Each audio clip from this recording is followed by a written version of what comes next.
Good morning, everyone. I want to thank you very much for responding very quickly to our request, which we conveyed to you yesterday, to meet and to inform you about things that I want to share the information with you. And let me also add that we always appreciate your work and your extensive coverage of the situation as it relates to the Palestinian people and their tragedy and the genocidal war unleashed against them, especially in the Gaza Strip. I want to talk to you about 4 subjects. The first one is related to the efforts in the Security Council to stop the genocide, to stop the war and aggression against our people, and to respond to the global call from everyone for permanent ceasefire. In this connection, in the Security Council,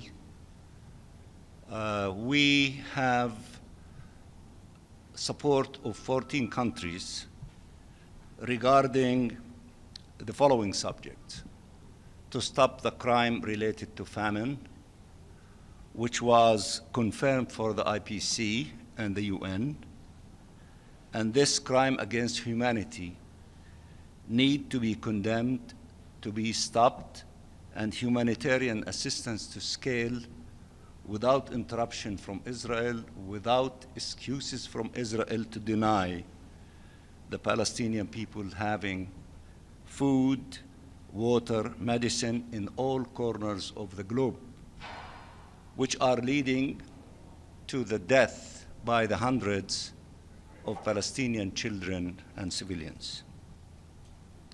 And also to condemn and to demand the reversal of the decision of the Israeli government to unleash massive military force against the Gaza Strip, beginning of not allowing a single person to remain in Gaza City, and to destroy of what is left in Gaza, beginning with the north, in which many reports indicate that 80% of the buildings and the dwellings have been destroyed. They want to finish the 20% and to expel the people from that area to the south, and to make the hell that our people living through even extra hell, so to create the conditions of possibly compromising, the fence or the border between Egypt and Israel. They want to expel the 2 million Palestinians from the Gaza Strip. And the third element, which was also discussed in the Security Council as it relates to illegal settlement campaign, E1 plan, thousands of settlements, pronouncements in the Knesset of annexations of significant portions of the West Bank that might lead to the full annexation of the entire West Bank. We are grateful for the support displayed in the Security Council in the strongest language that we all heard, and the position of the 14 members of the Security Council who stood before you and read a statement that covered all these subjects that I referred to. There is a draft resolution is being under consultation, and we hope that this exercise will come to an end sometime next week, we sincerely hope that it will be adopted, a position by the Council to be adopted. If not, then the resumptions of the 10th emergency session in the General Assembly will be invoked. And that is the second subject that I want to share with you. That possibility, if the Security Council does not shoulder its responsibility to stop all these crimes that I mentioned, related to famine, related to military complete control of all of the Gaza Strip, and the reversal of the illegal settlement activities, including in E1, then we have no choice, but we will be forced to go to the General Assembly so that the General Assembly to shoulder its responsibility. Of course, the resumptions of the 10th emergency session has to be completed before the beginning of the UNGA of the 80th session of the General Assembly. The third item that I want to refer to briefly is the resumptions of the International Conference for the Two-State Solution at the level of the summit, heads of states and government, which has been decided to take place in the afternoon of the 22nd of September. Yesterday, there was a meeting for the Committee on the Exercise of the Inalienable Rights of the Palestinian People, and the representative of France, the Chargé, and representatives of Saudi Arabia came and briefed the committee on the details and the modalities, the initial ones, related to that resumptions of the conference at the level of the summit, in which heads of states and governments will be participating. And of course, there are a lot of details are still under considerations. And once the two co-chairs complete this exercise, we'll share it with member states and obviously will be shared with you. The last item that I want to refer to is related to Palestinian journalists. You know as well as I do, there hasn't been a conflict for the last 100 years and more in which journalists covering such wars that have been killed as we have witnessed as it relates to Gaza. You know that the number is in excess of 245 journalists that have been killed. It is obvious that the Israeli occupying authority do not want independent journalists to document and to report their crimes. There is no explanation other than that for justifying this massive number of journalists being killed almost every day, almost every month, every week. And this tremendous crime against journalists, along with the crimes against humanitarians and staff of the United Nations, especially staff of UNRWA, in which more than 350 have been killed so far while they were carrying their duty or providing humanitarian assistance to civilians, which is their mandate. It is their duty. So to kill those, to deprive the Palestinians from having assistance, to kill journalists is to kill those who would tell the story about these crimes to maximize the pressure against those criminals who are committing these crimes.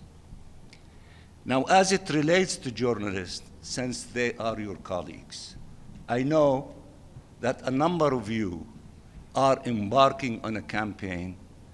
They want to increase the pressure on Israel because they are demanding to go and to report for themselves about the reality in the Gaza Strip. I cannot tell you what to do, but I can appeal to you that there is a lot that needs to be done to show solidarity, support, empathy, and wherever you think of, to your colleagues in this profession who are like you, are involved in covering the stories and the realities of crimes inflicted in the Palestinian people in the Gaza Strip, to tell the truth to the world for the objective of that humanity can rise up to the level to stop those criminals from continuing of doing what they were doing. And I am sure that you listened the other day to the very eloquent presentation by the ambassador of Sierra Leone, in which I remember, I know Edith remember, when in 100 days in Rwanda, 1 million people were slaughtered. Many afterwards said, where were we when we did not stop that genocide from taking place? I think that we have a duty not to allow our children and our grandchildren to raise the question, where were we when the genocide of hundreds of thousands of Palestinians were murdered, especially children and women in the Gaza Strip? As part of that responsibility, we have all to do what we can for the sake of humanity, for the sake of justice, for the sake of fairness, for the sake of the value of human life, is to do what we can do. I know a number of you are even organizing something related to efforts of journalists in this regard, not to accept from Israel that they are the ones who will tell the story. They are the criminals, and they are the ones who are telling the story as they wish about what's happening in Gaza. We need you to go to there and to investigate yourselves, to report yourself, to contribute to telling the truth for everyone in all corners of the globe about the reality as it exists in the Gaza Strip. What are they afraid of? If they are trying to sell all of us that they are doing the right thing, then shouldn't they happy to allow the Security Council, to allow hundreds of you, journalists, to go to the Gaza Strip, to go to Tel Aviv, to talk to the families of the hostages, to talk to the tens of thousands who are demanding from their government in Israel to stop this war, to save the hostages, and to save lives? If they are not afraid of anything, then why are they blocking all of us from going to investigate the reality? Why are they killing the journalists who are trying to cover the reality of what is really happening in the hospitals, in the tent towns, in all corners of the Gaza Strip, in the places where food is being distributed, and so on and so forth? So I'm not telling you what to do, but I think it is time for all of us, as we diplomats, as myself, trying to move the Security Council to shoulder its responsibility in this regard, to stop this madness, to save lives, and to find a peaceful way to resolve this conflict. And I do the same in the General Assembly, in the Human Rights Council, everywhere.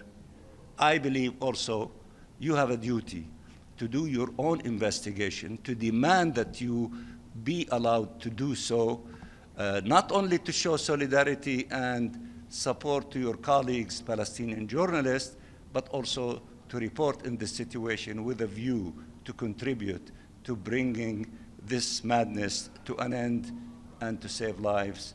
And for the sake of humanity, I believe that is a common duty for all of us. I just wanted to share that with you because I heard that there are a number of well-known journalists who are undertaking that exercise.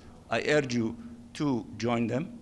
And also that the Committee in Global Communication is organizing an annual seminar. It will be in New York. It will be, might be a combination of Zoom and in person, for journalists, let us make that seminar in October as a global seminar to honor and respect Palestinian journalists who died in the course of their duty, and to decide of how you can contribute to not accepting denial of entering the Gaza Strip, to see the reality and to report on it.